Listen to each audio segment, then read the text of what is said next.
दोस्तों, अगर एक वफादार इंसान पर सबसे बड़ा इल्जाम लगा दिया जाए, तो क्या वो अपनी बेगुनाही साबित कर पाएगा? आने वाले एपिसोड में ऐसे ही हैरत अंगेज मोड़ देखने को मिलने वाले हैं। आफताब बड़ी चालाकी से जवाहर और पारस को बहजाद साहब के सामने लाता है और इल्जाम लगाता है कि पारस को किडनैप करने वाला कोई और नहीं बल्कि जवाहर है। यह सुनते ही जवाहर गुस्से में आकर आफताब के मुंह पर जोरदार थप्पड़ मार देता है। बहजाद साहब भी जवाहर से सवाल करते हैं कि आखिर उसने ऐसा क्यों किया। ये बात सुनकर जवाहर टूट जाता है और कहता है, मैंने आपका नमक खाया है बहजाद साहब, मैं पारस बीबी के बारे में ऐसा सोच भी नहीं सकता। मगर हालात ऐसे बन जाते हैं कि बहजाद साहब उसे घर छोड़कर जाने का हुक्म दे देते हैं। दूसरी तरफ आफताब बदला लेने की ठान लेता है, लेकिन नदीम कहता है कि अब यह काम वह खुद करेगा।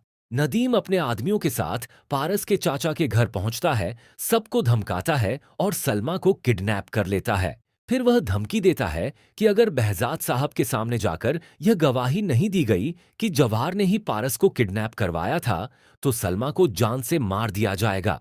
अपनी बेटी की जान बचाने के लिए पारस के चाचा मजबूर होकर झूठी गवाही दे देते हैं। बहजाद साहब गुस्से में आकर जवाहर को थप्पड़ मारते हैं और उसे पुलिस के हवाले करने लगते हैं। उसी वक्त जवाहर सिर्फ 24 घंटे की मोहलत मांगता है ताकि अपनी बेगुनाही साबित कर सके। बहजाद साहब उसकी आखिरी गुजारिश मान लेते हैं। जवाहर सिकंदर की मदद से आफताब का मोबाइल हासिल करता है और उसमें मौजूद सारे सबूत निकाल लेता है।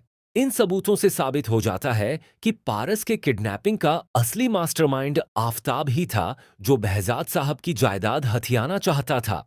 जब यह सबूत बहजाद साहब के सामने पेश किए जाते हैं, तो वह आफताब के मुंह पर थप्पड़ मारते हैं और फौरन पुलिस बुलाकर उसे गिरफ्तार करवा देते हैं। नदीम भी बेनकाब हो जाता है और सलमा को छोड़ना पड़ता है, जिसके बाद उसे भी गिरफ्तार कर लिया जाता है।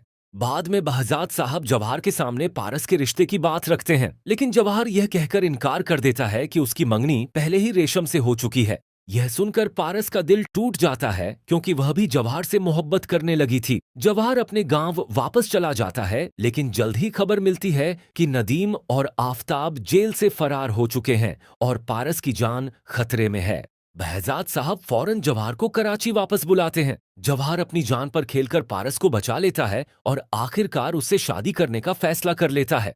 लेकिन आफताब और वहाब दुरानी कसम खा लेते हैं कि वह किसी भी कीमत पर जवाहर और पारस की शादी नहीं होने देंगे। अब देखना यह है कि क्या मोहब्बत अपनी मंजिल तक पहुंचेगी या दुश्मन एक नई साजिश के साथ लौटेंगे। अपनी राय हमें कमेंट में जरूर बताइए।